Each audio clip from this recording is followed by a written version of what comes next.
We moved to Florida in 2004. There were practically no restaurants that would be any sort of a big city vibe. So we said, okay, we have to start something of our own. Speaks is my way to pay tribute to growing up in New York, and I owe so much to the city as a chef and even as a person.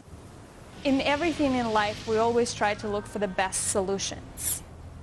To find a door that would be safe with this weather, not only is it hot, but we also have hurricanes. We have tropical storms. So number one would be safety, and number two would be that feeling, the feeling that no other place has, that would bring the outside in and inside out and create that feeling of open space. That was really special for us, and that was one of the reasons why we went with Origin.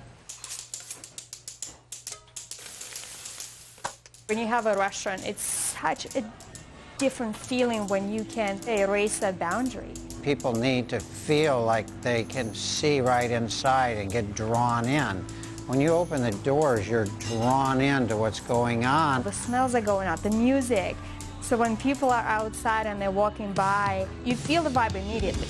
They don't really know where they're going to eat. They know they're going to have their choice between a dozen restaurants. They're shopping, they're walking around, they're checking things out, and then they see us, feel the energy coming out of the restaurant, and they come in. We had probably 2-3 times as many people in as we would normally with the doors being closed. So when they decided that they were going to do this space, they wanted it to be quality. They chose the Origin doors because they're the best.